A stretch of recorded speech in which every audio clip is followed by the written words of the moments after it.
Cristina with the Ingram Group of Keller Realty Las Vegas, and here to talk to you about new homes. Earlier this year we talked about how new homes and how it was difficult and you had to work it like you worked a resale. You had to put offers in, you had to go above list, you had to basically box other people to get the lots that you wanted or the houses that you wanted.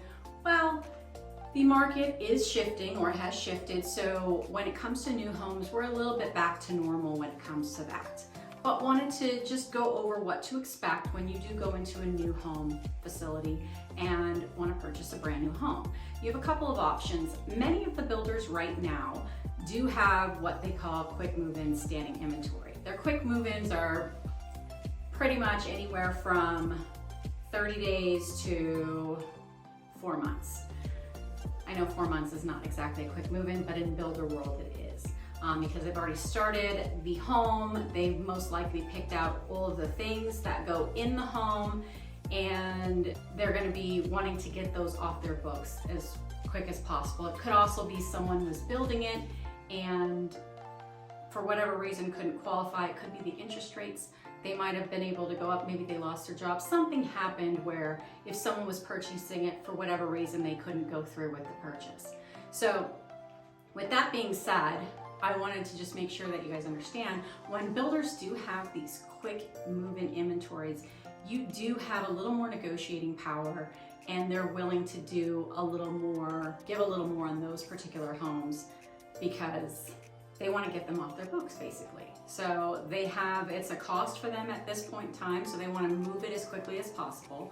And the closer they get to an end of a quarter, end of the year, most likely they're going to give better deals. We went into Pulte with another one of my clients, and we were able to get roughly about $120,000 anywhere off the price and towards incentives towards my buyer for closing costs and to buy down the rate.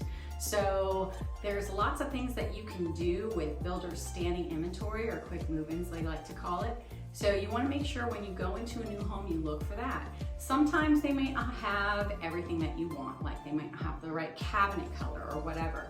And if you're stuck on you want to build, there is a lengthy process and steps and things that you're going to want to make sure that you look out for as a buyer. When you go into a builder such as Pulte, Toll Brothers, D.R. Horton, you're going to be able to select a lot. Normally they have lot premiums, you know, if you want a larger lot, if you want a lot with some sort of view. They don't sell views, but they do.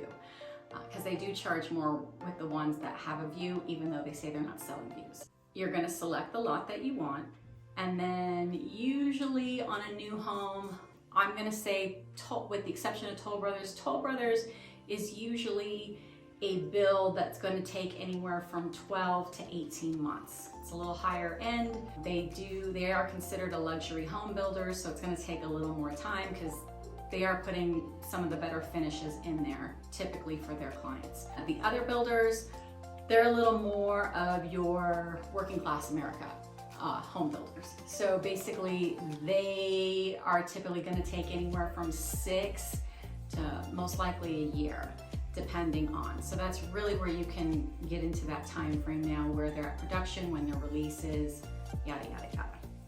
So basically you go in, you select a lot. After you select a lot, you're going to go to contract. You're going to put your earnest money down. You're going to start working with probably their lender. They usually tie their incentives to using their preferred lender, and that's more so they can control, or they have a good understanding on if you can purchase the home or not and what's happening within the process. Sometimes you get an outside lender who doesn't necessarily know what they're doing, or they don't know how to manage the rate locks that are longer. So it just, mostly it comes down to that. And if you do go with an outside lender, sometimes you don't get the incentives. And also if it is the lender's ends up screwing up that you chose and it's not their lender, there's not a lot of things to protect you in the contract. So if they mess up on something, you're responsible and it could be very costly to you. So just beware of that. Usually, depending on when they schedule your build time, when they're gonna go to sticks, they're going to schedule you a point in time where you're going to visit their design center. Now that's the fun part, because you're going to get to go in and pick out all the bells and whistles that you want in your house. Usually the structural stuff like electrical packages, if you want a balcony, or sometimes they have these really great big sliding glass doors that are structural. They have to add stuff structurally. So those things you usually do the time you go to contract with the builder. But the pretty fun stuff, the one where you can get in a lot of trouble because of the type of flooring you choose or the granite, you're gonna go to a design center and you're gonna make those selections there. So you're gonna wanna be very careful there. Make sure that you discuss with your lender and also your agent so we can make sure that we keep you in a budget. I've had clients who wanna over upgrade, and sometimes it puts them way out of their comfort levels, or it puts them out of the price range basically that they were qualified for. So you gotta be very mindful of that too, because all of these additional things add on to the price. Whereas a quick move-in, you kind of know what the price is and you can negotiate down from there. There's not a lot of negotiating room on price when it comes to when you're doing a full build on your own. And that's mostly because they're building it over a year's period of time and lots of things can happen within then. So their cost of building could go up within that year's period of time. So they have a inflated cost when you go to the design center. And that's why a lot of times I tell my clients, if they're okay with the quick move-in that they have available and the lot that's there, you're gonna get a better deal. If that's something that is going to be on your forefront of your mind, which is usually the case for many people, I would always suggest if they have quick move-ins, do the quick move-in. But I do have some people who are hell-bent again on building, so we have to go through these steps. So once you go to the design center, you select your designs. The builder will also tell you, usually they have a rule, and it's within their contract too, that if you, let's say house is 400,000, and this is just for easy math. If it's 400,000, they're going to tell you, okay, we're not gonna let you spend more than 20% of the base price, which is 400,000, in upgrades, so that's $80,000. If you exceed that, they're gonna want the amount over the 80,000, most likely in cash. So if you go to 100,000, because now you're putting their home in jeopardy on if it's going to appraise or not too when it goes to closing. So these are things that you want to be mindful of too. You don't want to over upgrade your house that when it comes time to close, it's not going to appraise for you, because these costs all go into your final price on what you're getting a loan on. So if it's 100,000 now and you were only allotted 80,000, which they would take sometimes 10% of that, so you're going to put down an $8,000 deposit on that. But if you went to 100, now you're going to do the 20 plus the 8, so that's $28,000 out of pocket right up front. This all goes towards your purchase, but they do that because if you do over upgrade, they want that paid in cash. So if they have to resell it because you can't qualify and you can't come up with a difference on what it appraised for, then they're going to want to make sure that they have those items paid for. So that's why they do it the way they do it. Then after you go to the design center, you're going to have a lag time of building. And in that time, you probably should be doing things like packing your house, cleaning your house, where you currently reside, and making sure it's an easy transition for you. You want to make sure that as you get closer to the build time, that you want to get, if you're renting, you want to give your landlord notice that you will be moving out. You do want to time that very strategically. Maybe if you can afford to, if you're closing on, let's say November 1st, your lease is up maybe later, you do probably want to just say, hey, we're moving out November 30th. It gives you that 30 days to kind of just move, clean up the rental that you moved out of, and also, you know, you're not overly stressed. We all have lives and moving is a pain in the ass. So you're gonna wanna make sure you do those things to kind of make it easier for you. It will also help you because if you close on the 1st of November, your mortgage payment isn't going to start until December 1st. So you're gonna pay the rent for that house there, but you won't have a mortgage payment already, because with mortgages, you pay in arrears, and rent you're paying upfront. So rent you pay upfront on the 1st to use it for that month.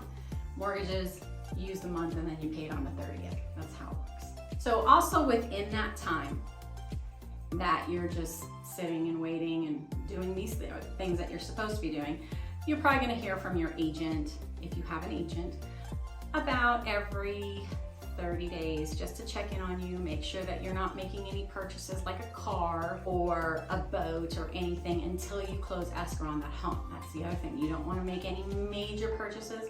You're also going to want to be in communication with your lender because you want to make sure that you're keeping your credit portfolio intact and nothing's happening seriously like missing a payment, which is going to knock your score down, and then you may not qualify for the home now. We did have a client, and this is just recently, and they actually didn't do anything wrong. The lender just didn't prep them. And they did everything the lender told them. It took about a year for the house to get built. They built it, and because they had paid off all their debt and they had great credit when they initially ran it, the lender didn't run it 3 months prior to closing, and so within that time, within that year, because they had everything paid off, they went to not having a credit score. So they had to rush like a month before, open up a credit card, make a couple payments or make a payment, and then do a rapid rescore so they could have a score so they could still qualify for the house. And this is something that the lender, if they were keeping up with, should have told them a couple months prior. Should have been constantly checking their credit portfolio and make sure that they were okay, so we wouldn't have run into that at the end. But that's something that you want to be aware of too, that you're being very diligent, that you're paying your bills on time, especially if they're credit cards, you're not overusing credit cards, and you're not purchasing anything large that will knock your debt to income ratio out of whack from when you originally went into contract with the builder. So those are things that you're going to be very aware of when you're doing it, because it is a slower moving process when you decide to build. Also with that, if you are hearing from your agent and your lender, you're probably also going to be hearing from the agent on the builder side as well. They're going to be wanting to check in with you if they're good. Some of them don't. Most of them do. The ones that I usually deal with do check in on you every 30 to 45 days to make sure everything's intact, because they still have all their other people that they're trying to make sure that they get into homes perfectly well as well. And then as we get closer to build, we can also ask the builder too if we can do different home inspections at different stages. We do have some home inspection companies that will go ahead and do that at certain points during the build, so you can make sure that nothing was overlooked with the home that's being built for you. So you're going to want to make sure that, they didn't leave something in the walls that they shouldn't have left in, or not put insulation incorrectly in one of the walls. I mean, these are all being built by humans. Sometimes there's human error, and sometimes these things don't get checked overly thoroughly with city licensing. They might just kind of glance over instead of having someone that has your best interest going over and making sure that it's done to code and, done to your standards. So that's something that you can do as well. Some of the builders don't like doing it. I would recommend maybe staying away from those builders too, because if they're not going to allow you to inspect their work, that's probably going to be an issue. Once it's built, you're going to be contacted by the builder. You're going to have your final walk. Actually, you'll have a pre-walk where you're going to go in. They're going to give you some blue tape. We're going to walk around the house. And most of it's going to be paint stuff, because they go through it so quickly, because they are production homes. So, they're trying to build as quickly and as quality as possible. But sometimes when you do quick, a little bit of the quality gets glanced over. So this is your brand new house. So you're going to want it to come the way you want it, because you selected all the stuff that goes in. So you're going to go around and find any imperfections, such as, dents in the wall, missed paint, if the baseboards are not installed correctly, just things like that. And also, if something's not functioning, we want to make sure that it's, hey, this particular toilet's not flushing correctly. Make sure that it's working before you get in there. Or there's a cracked glass window. You want to make sure those things are all taken care of. And then once you have your pre-walk, you're gonna have your final walk, and then you're gonna go to, after you have your final walk, you're generally going to sign your loan papers, or if you're paying cash, you're gonna wire your money. And then as soon as we get notification that it's recorded, they will notify us and we'll be able to go and get your keys and celebrate moving into your new home. You're gonna wanna do a lot of the research on the area that you are buying in, get the lot that you want, and then you have your option of building, or if they have quick move-ins, a quick move-in. It just depends on what your pocketbook allows and what you want and what you can afford. I hope you found this video very useful. And this is Cristina, looking to be your real estate expert of choice in the Las Vegas area. So if you're looking to sell or buy anywhere in Las Vegas, from Summerlin out to Henderson, Lake Las Vegas, Mount Charleston, Boulder City, and all those places in between, give me a call. Also, don't forget to hit like and subscribe if you like our videos, and hit that bell so you can be notified anytime we have new videos. Talk to you guys soon.